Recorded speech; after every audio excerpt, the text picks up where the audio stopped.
رجالا كثيرا ونساء واتقوا الله الذي تساءلون به والأرحام إن الله كان عليكم رقيبا يا أيها الذين آمنوا اتقوا الله وقولوا قولا سديدا يصلح لكم أعمالكم ويغفر لكم ذنوبكم ومن يطع الله ورسوله فقد فاز فوزا عظيما أما بعد فإن أصدق الحديث كتاب الله وخير الهدي هدي محمد صلى الله عليه وسلم وشر الأمور محدثاتها وكل محدثة في الدين بدعة وكل بدعة ضلالة وكل ضلالة في النار. Jamaah salat Jumat rahimakumullah. Marilah kita senantiasa bersyukur pada Allah Subhanahu wa taala sebagai ungkapan ketundukan kita kepada Allah Subhanahu wa taala, sebagai bukti nyata bahwa kita hanya menyembah Allah Subhanahu wa taala sebagaimana firman-Nya, washkuru ni'matallah, dan syukurilah nikmat-nikmat Allah taala in kuntum iyyahu ta'budun, jika engkau mengaku hanya menyembah kepada Allah taala. Salawat salam semoga tercurah limpah kepada Nabi kita Muhammad sallallahu alaihi wasallam beserta keluarganya, juga para sahabatnya, juga para pengikutnya yang setia di atas tuntunan dan ajaran beliau dalam menjalankan perintah Allah Ta'ala dan menjauhi larangan Allah Ta'ala hingga yaumil qiyamah.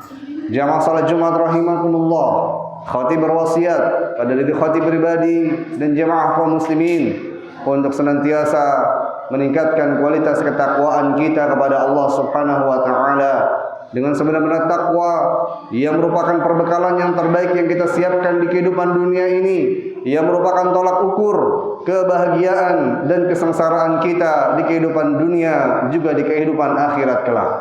Jamaah salat Jumat rahimakumullah, Allah Subhanahu wa taala memberikan pada kita semua begitu banyak nikmat. Di antaranya adalah nikmat waktu, yang merupakan nikmat yang pokok, yang merupakan nikmat yang begitu besar, yang kemudian dengan hikmah Allah Ta'ala Allah jadikan satu waktu dengan waktu lainnya memiliki keutamaan yang tidak dimiliki oleh waktu-waktu lainnya. Allah Subhanahu wa taala menjadikan bulan Ramadan sebagai bulan yang terbaik dari sebulan-sebulan lainnya. Allah Subhanahu wa taala jadikan 10 pertama dari bulan Dzulhijjah sebagai siang hari yang terbaik dari siang-siang bulan lainnya kecuali bulan Ramadan. Kemudian Allah Ta'ala jadikan Lailatul Qadar sebagai malam yang setara dengan 1000 bulan. Dan Allah Subhanahu wa taala jadikan 4 bulan haram merupakan bulan yang mulia dibandingkan 8 bulan lainnya. Jamaah salat Jumat rahimakumullah. Dan pada kesempatan hari ini kita berada di penghujung bulan Syawal, yang artinya sebentar lagi kita akan menyongsong bulan Dzulqa'dah yang merupakan bulan dari 4 bulan yang dimuliakan Allah Ta'ala, yang diagungkan oleh Allah Subhanahu wa taala. Dalam hadis yang sahih Nabi sallallahu alaihi wasallam bersabda, "Inna zamana qad istadaraka hayatihi yauma khalaqas samawati wal ardh." Sesungguhnya masa terus berlalu berputar sebagaimana Allah ciptakan. Sejak Allah ciptakan langit dan bumi, zaman terus berputar sebagaimana semestinya. As-sanatu 12 syahra. 1 tahun terdapat 12 bulan. Minha arba'atul hurum. Dari 12 bulan tersebut terdapat 4 bulan haram. Dzulqa'dah, thalathul mutawaliyat, kata Nabi SAW, 3 bulan yang berturut-turut, yaitu Dzulqa'dah, Dzulhijjah dan Muharram, wa Rajab Mudhar, dan bulan Rajab Mudhar yang merupakan bulan diagungkan oleh Bani Mudhar, baina Jumada wa Sya'ban, di antara bulan Jumada al-akhir dan bulan Sya'ban. Jamaah salat Jumat rahimakumullah. Tatkala kita berada di bulan Dzulqa'dah ini, maka perlu untuk kita memahami bahwasanya bulan ini adalah bulan yang Allah Subhanahu wa taala istimewakan dari bulan-bulan lainnya. Dinamakan dengan Dzulqa'dah karena pada masa lalu orang-orang Arab mereka taqa'udu 'anil qitali wal ma'raq wal ghazwi. Mereka berhenti dari peperangan Mereka berhenti dari melakukan pembunuhan di bulan haram, di antaranya adalah di bulan Dzulqa'dah. Bahkan tatkala mereka bertemu dengan seseorang yang telah membunuh ayah mereka pada bulan Dzulqa'dah atau pada bulan haram secara umum, mereka tidak melakukan apapun terhadap orang tersebut karena mereka memuliakan dan mengagungkan bulan Dzulqa'dah. Jemaah salat Jumat rahimakumullah. Demikian juga bulan Dzulqa'dah memiliki keutamaan karena di dalamnya terjadi peristiwa-peristiwa yang besar yang agung. Di antaranya adalah terjadinya Sulhul Hudaybiyah, yaitu perjanjian Hudaybiyah.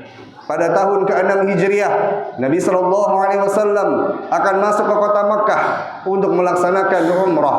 Namun orang-orang musyrik, orang-orang kafir Quraisy mencegah Nabi SAW dan kemudian terjadi sebuah perjanjian yang intinya atau isinya adalah janji perdamaian dan juga gencatan senjata.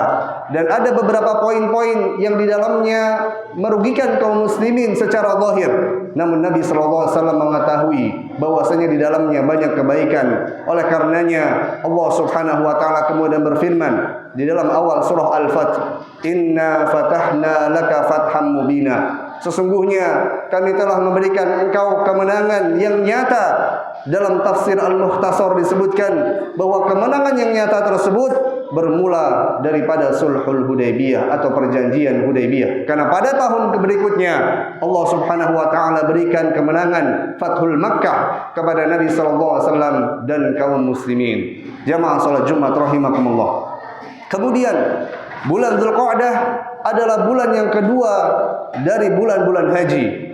Allah berfirman, Al-Hajju Ashhurum Ma'lumat, bahwa bulan haji adalah bulan-bulan yang dimaklumi atau diketahui. Sahabat Abdullah bin Umar radhiyallahu taala anhuma mengatakan bahwa bulan-bulan haji itu adalah Syawal. Yang pertama adalah Syawal, yang kedua adalah Dzulqa'dah, dan kemudian Asyru min Dzulhijjah, 10 pertama dari bulan Dzulhijjah. Ini menunjukkan bagaimana rukun Islam yang kelima, menunaikan haji bagi yang mampu, dilaksanakan pada bulan Dzulqa'dah.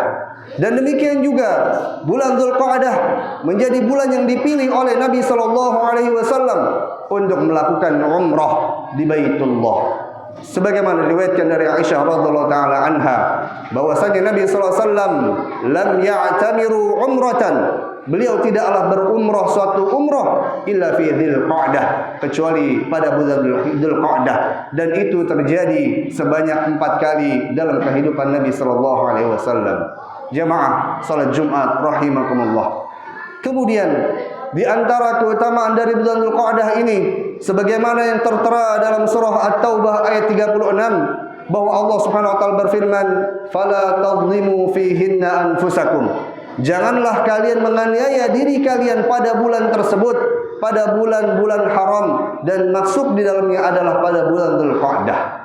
Maka apa yang kita lakukan pada bulan Dzulqa'dah ini adalah kita jalankan perintah Allah Ta'ala untuk menjauhi kezaliman-kezaliman pada bulan ini. Baik itu berupa kezaliman yang paling besar, yaitu adalah menyekutukan Allah Subhanahu wa taala sebagaimana firman-Nya, "Inna syirka la dzulmun 'adzim." Yaitu perbuatan syirik adalah perbuatan zalim yang begitu besar, yang disebutkan oleh Ar-Raghib Al-Asfahani bahwa kezaliman maknanya adalah wad'u syai'i fi ghairi mawdhi'ihi al-mukhtassu bihi, meletakkan sesuatu bukan pada tempat yang telah ditempatkannya, bukan pada tempat yang telah dikhususkannya. Ketika seseorang memberikan peribadahan, penghambaan kepada selain Allah Ta'ala, maka itu adalah sebuah kezaliman. Dia tidak meletakkan tempat pada tempatnya. Juga yang masuk ke dalam kezaliman adalah tatkala seseorang melakukan kezaliman pada diri sendiri, baik itu secara zahir, secara lahiriah, secara fisik, ataupun juga melakukan kezaliman yang berupa perbuatan dosa maksiat yang merugikan dirinya di kehidupan dunia dan juga kehidupan akhirat. Allah berfirman, "Wala tulqu bi aydikum ila tahlukah wa ahsinu innallaha yuhibbul muhsinin." Janganlah kalian lemparkan diri kalian menuju kebinasaan. Janganlah kita menjerumuskan diri kita pada perbuatan-perbuatan yang merugikan diri kita, baik secara lahiriah, kita melakukan perbuatan-perbuatan yang membuat kesehatan kita buruk. Kita memasukkan sesuatu pada tubuh kita yang membuat kesehatan kita buruk, yang tidak bermanfaat bagi tubuh kita, atau kita menyakiti tubuh kita dengan melakukan pekerjaan yang begitu berat yang tidak memberikan hak istirahat kepada tubuh kita. Ini adalah bentuk-bentuk kezaliman. Juga masuk di dalamnya adalah tatkala seseorang melakukan perbuatan dosa yang merugikan kehidupan dunia dan akhiratnya. Nabi SAW pernah bersabda, la'a'lamanna aqwaman min ummati, sungguh aku akan beritahu kalian satu kabar dari umatku yang mereka ya'tuna yaumal qiyamah, datang pada hari kiamat kelak dengan amalan bi'amalin hasanatin, dengan amalan-amalan yang baik, anfali jibali tihamah, yang amalan itu begitu banyak sampai serupa dengan gunung Tihamah, gunung yang begitu besar. Namun demikian mereka datang dalam keadaan mereka amalannya terhapuskan. Yadhhabu a'maluhum haba'an mansura. Amalan-amalan mereka kemudian berlalu terbang begitu sia-sia seperti debu yang berterbangan.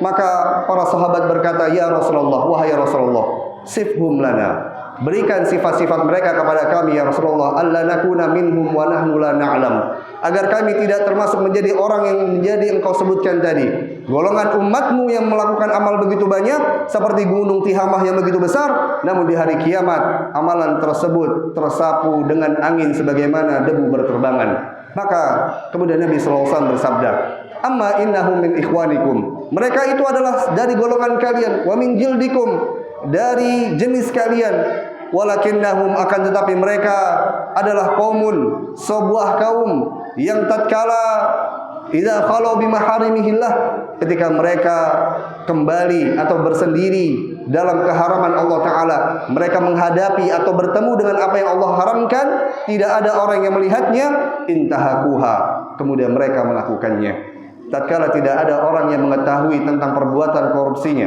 tatkala orang tidak mengetahui terkait dengan perbuatan dosanya, maka dia terus-menerus melakukannya. Maka ini adalah sebuah kemaksiatan yang merugikan dirinya, yang menghapuskan amalan-amalannya. Jamaah salat Jumat rahimakumullah. Kemudian juga kezaliman yang berkaitan dengan orang lain, kezaliman yang dia lakukan dengan kedua tangannya yang merugikan saudaranya. Nabi SAW pernah bertanya kepada para sahabat, atadruna manil muflis, apakah kalian tahu siapa itu orang yang bangkrut? Maka para sahabat menjawab dengan apa yang mereka ketahui, al-muflisu fina, orang yang bangkrut di antara kami adalah man la dirham lahu wa la mata', yang tidak punya uang dan tidak memiliki harta.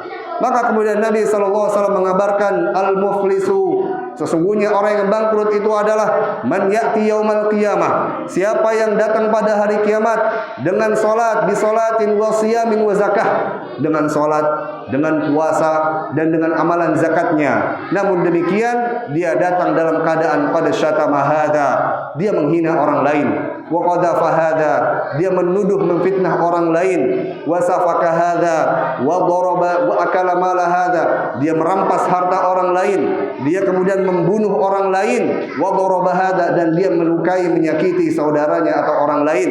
Maka ini adalah orang-orang yang muflis, orang yang bangkrut, yang kemudian ada hari kiamat kelak, yu'khadhu bihasanatihi hadza, yu'khadhu bihasanatihi li hadza wa yu'khadhu hasanatihi li hadza. Seseorang yang dizalimi pada waktu di dunia tersebut, kebaikan-kebaikan orang yang menzalimi itu dibagikan kepada orang-orang yang telah dizaliminya. Yang satu, yang dua, dan ketiga, dan seterusnya. Kemudian tatkala belum habis juga kezaliman yang harus dia bayarkan pada hari kiamat, maka kemudian yu'khadhu hadza min dzambihi, diambillah dosa-dosa dari orang-orang yang pernah dianiaya dan dizaliminya, kemudian diberikan kepadanya, ditimpakan kepadanya, dan kemudian fatubiha finnar, kemudian dia pun dilemparkan ke dalam api neraka. Wal iyadzu billah. Jamaah salat Jumat rahimakumullah. Maka sebagai orang-orang yang beriman pada Allah Subhanahu wa taala, kita perhatikan terkait dengan apa yang harus kita lakukan di bulan Dzulqa'dah ini. Kita senantiasa menjaga diri kita dari kezaliman-kezaliman, baik kepada Allah Subhanahu wa taala atau kepada diri kita ataupun kepada orang lain ataupun kepada sesama. Dan orang-orang yang menjaga perintah-perintah Allah taala adalah mereka orang-orang yang mendapatkan keberuntungan. Allah berfirman, tilka hududullah. Itulah semua batasan-batasan Allah. Wa may yuti'illaha wa rasulah, siapa yang taat pada Allah dan Rasulnya, yudkhilhu jannatin tajri min tahtihal anharu khalidina fiha, maka kelak Allah akan masukkan ia ke dalam surga yang mengalir di bawahnya sungai-sungai dan mereka kekal di dalamnya.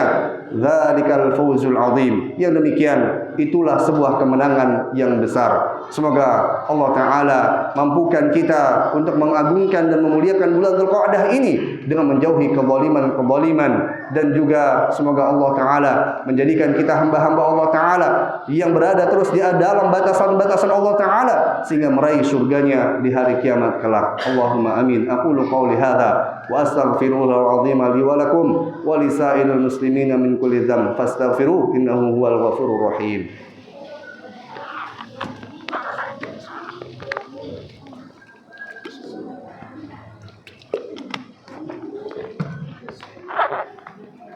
Alhamdulillahi azimul ihsan wasi'ul fadli wal judi wal imtinan wa asyhadu an la ilaha illallah wahdahu la syarika lah wa asyhadu anna Muhammadan abduhu wa rasuluh sallallahu alaihi wa ala alihi wa sahbihi wa sallama tasliman katsira. فيا عباد الله اتقوا الله حق تقاته كما قال تعالى يا أيها الذين آمنوا اتقوا الله حق تقاته ولا تموتن إلا وأنتم مسلمون وقال تعالى ومن يتق الله يجعل له مخرجا. Jamaah salat Jumat rahimakumullah, sesungguhnya mengagungkan apa yang telah Allah syariatkan di dalam kehidupan kita merupakan bentuk daripada ketakwaan yang ada di dalam hati kita.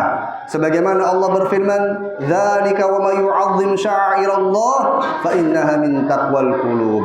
Demikianlah perintah-perintah Allah Ta'ala, dan siapa yang mengagungkan syiar-syiar Allah, maka itu adalah merupakan cerminan berasal dari ketakwaan yang ada di dalam hati. Tatkala kita telah Allah berikan nikmat bisa bertemu dengan bulan Ramadan, menjadi alumni bulan Ramadan yang tujuannya adalah memiliki ketakwaan di dalam hatinya, yang tujuannya memiliki menjadi sosok pribadi yang bertakwa, maka dengan mengagungkan bulan Dzulqa'dah ini adalah bentuk daripada kita mewujudkan ketakwaan tersebut. Semoga Allah Ta'ala meletakkan keimanan dan keislaman dalam hati kita, dan senantiasa memberikan ketakwaan dalam kehidupan kita, dan mengakhiri kehidupan kita dengan husnul khatimah, sehingga menjadikan sebab kita memasuki surga Allah Ta'ala.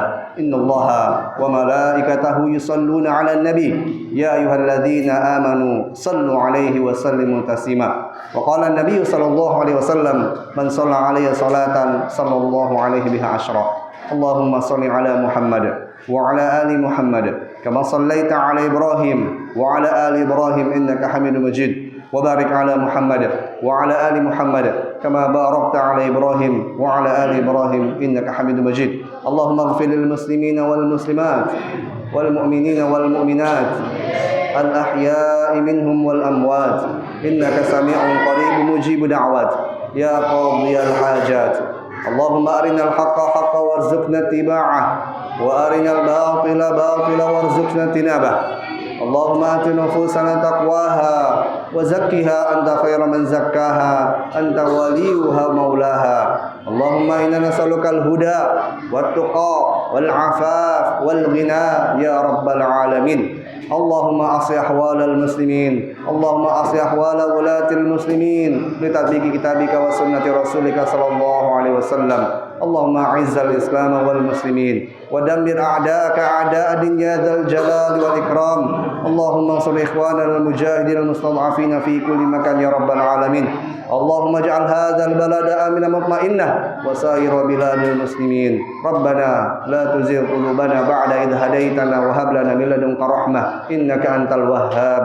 ربنا هب لنا من أزواجنا وذريتنا قرة أعين واجعلنا للمتقين إماما. ربنا آتنا في الدنيا حسنة وفي الآخرة حسنة وقنا عذاب النار. وصلى الله على نبينا محمد وعلى آله وصحبه وسلم تسليما كثيرا. وآخر دعوانا أن الحمد لله رب العالمين والله يعلم ما تصنعون. أقيموا الصلاة.